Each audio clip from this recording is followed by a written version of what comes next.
मैं राकेश कुमार आपका स्वागत करता हूं मेरे YouTube channel Saanvi technical education में। और आज के इस वीडियो में मैं आपको बताने वाला हूं कि MS एक्सेल में डेटा एंट्री आप कैसे कर सकते हैं, वो भी 5 सिंपल स्टेप्स में। और इसमें इंटरेस्टिंग बात ये होने वाली है कि हम ये जो डेटा एंट्री करेंगे वो MS एक्सेल में यूजिंग फॉर्म्स, यानी MS एक्सेल जो नॉर्मली आप टाइपिंग के लिए इस्तेमाल करते हैं, इसके लिए आप एक फॉर्म कैसे क्रिएट करेंगे और उस फॉर्म में हम डेटा एंटर करेंगे और वो हमारे टेबुलर फॉर्मेट में आ जाएगा। तो चलिए इन स्टेप्स को हम आसानी से देखते हैं, इजीली हम इसे समझ पाएंगे। तो चलिए स्टेप नंबर 1 की तरफ हम चलते हैं, क्रिएट फॉर्मेट। यानी सबसे पहले जिस फॉर्मेट में आपको डेटा को रखना है उसे तैयार करना है। तो डेटा को तैयार करने के लिए हम एक काम करते हैं, यहां पर सबसे पहले हम एंट्री करवा लेते हैं। जैसे कि सपोज मुझे पहला कॉलम चाहिए रोल नंबर, इसके आगे मैंने स्टूडेंट्स के लिए नेम्स का ऑप्शन रखा है। फिर इसके बाद मैं स्टूडेंट का कोर्स क्या रहने वाला है, स्टूडेंट किस सिटी से बिलोंग करता है और उसका जो कंट्री है वो क्या रहने वाली है।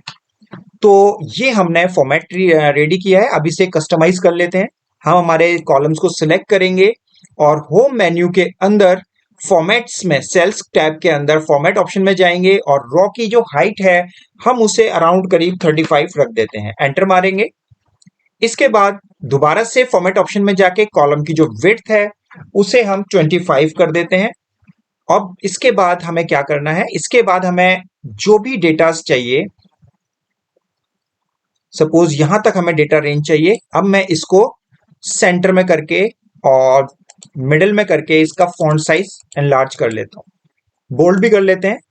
तो ये आपने एक फॉर्मेट रेडी किया। सेकेंड स्टेप रहेगा हमारा कन्वर्ट इनटू टेबल, यानी कि जो डेटा रेंज है इसे आपको एक टेबल में कन्वर्ट करना होगा।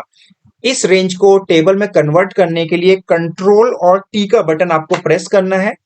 आप देखेंगे कि आपकी जो डेटा रेंज है वो इस तरीके से सिलेक्शन में आ जाएगी और यहां पर एक डायलॉग बॉक्स है जिसमें लिखा है क्रिएट टेबल। इसके नीचे आप देखेंगे माय टेबल हैज हेडर्स पे टिक करना है और ओके कर देना है।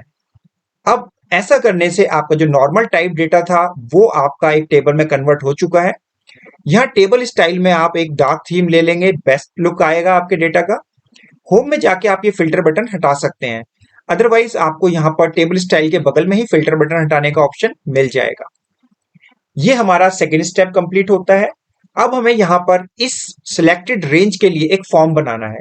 फॉर्म बनाने के लिए बहुत ही सिंपल स्टेप्स हैं। आपको अपने कीबोर्ड से ऑल्ट डी ओ प्रेस करना है।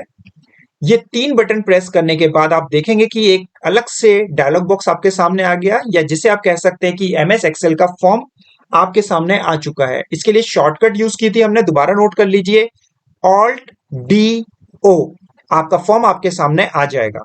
अब इस फॉर्म पर काम करने से पहले हम बात करते हैं कि इसमें काम करना कैसे है। जैसे कि यहां पर आपको एक सेल से दूसरे सेल में जंप करना है तो आप टैब का या केवल माउस का प्रयोग करेंगे। यहां पर आप एंटर डेटा को टेबल में इंसर्ट करने के लिए करेंगे। अगर आपने आधे रिकॉर्ड्स एंटर करे और आपने एंटर मार दिया तो होगा क्या, आपका अधूरा रिकॉर्ड उस टेबल में जाएगा। तो चलिए स्टेप नंबर आपके 4 की तरफ चलते हैं, मेक एंट्री। अब हम इसमें एंट्री करने जा रहे हैं। तो मैंने पहले एंट्री करी 101 रोल नंबर के लिए था। टैब दबा के हम आगे आते हैं और मैंने यहां पर नाम डाल दिया क्रिस्टी। टैब दबाइए, यहां पर क्रिस्टी का कोर्स डाल दीजिए, मैंने डाल दिया BCA कोर्स है। टैब दबा के आप आगे आइए, सिटी दिल्ली से बिलोंग करते हैं, कंट्री इंडिया रहने वाला है। अब इस फॉर्म पर जो आपने डेटा एंट्री करी है इसको टेबल में डालने के लिए आप एंटर का बटन प्रेस करेंगे और आपका यहाँ पर एक रिकॉर्ड एंटर हो चुका है। और आप ध्यान से देखिए यहाँ पर कर्सर अगले रिकॉर्ड के लिए आ चुका है। अगला रिकॉर्ड भी डाल के देख लेते हैं एक बार, 102। टैब दबाना है आपको और यहाँ पर लिख देना है आपको अगला नाम सानवी। मैंने कोर्स डाल दिया MCA। टैब, इसको हम डाल देते हैं दिल्ली और कंट्री सेम रहने वाली है। देन रिकॉर्ड को टेबल में सेंड करने के लिए एंटर बटन प्रेस करेंगे। एक और एंट्री करके दिखाते हैं आपको, रोल नंबर 103। यहां पर नाम डाल देते हैं सचिन। टैब दबाया, कोर्स आ गया इनका BCom। टैब दबाया, सिटी इनकी रहेगी मेरठ और कंट्री भी इनकी इंडिया रहने वाली है। एंटर मार के अब आप यहां पर इस एंट्री को टेबल में पहुंचाएंगे और जब आपका ये काम हो जाए उसके बाद आप इसे क्लोज कर सकते हैं और इस फॉर्म को दोबारा से आप ऑल्ट डी ओ प्रेस करके वापस ला सकते हैं। ठीक है। अब आपने जब ये काम कर लिया है, अब डेटा एंट्री कर चुके हैं, तो अपनी फाइल को सेव भी करेंगे। कंट्रोल और एस का बटन दबाकर आपके सामने एक डायलॉग बॉक्स आएगा। उस डायलॉग बॉक्स में आप अपनी फाइल का एक नाम देंगे, फाइल की एक लोकेशन सेट कर देंगे और सेव बटन पे क्लिक करेंगे। और जब आपका ये डेटा सेव हो जाएगा तो आप देखेंगे यहां पर आपका फाइल नेम आ चुका है। देखते हैं यहां पर डेटा नाम से फाइल हमारी आ चुकी है। इस फाइल को आप दोबारा से एंट्री करने के लिए ऑल्ट डी ओ के साथ खोल सकते हैं।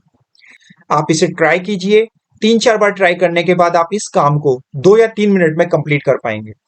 तो अगर आपको ये वीडियो पसंद आया है और आपको कोई भी इंफॉर्मेशन अगर इसमें ऐसा लगा है कि आपका स्किल्स को इंप्रूव किया है, तो प्लीज इस चैनल को शेयर और सब्सक्राइब जरूर कीजिए। लाइक तो अभी तक आपने कर दिया होगा। तो आज की क्लास में बस इतना ही। नेक्स्ट क्लास में मैं आपसे जल्दी मिलता हूं, तब तक के लिए बाय।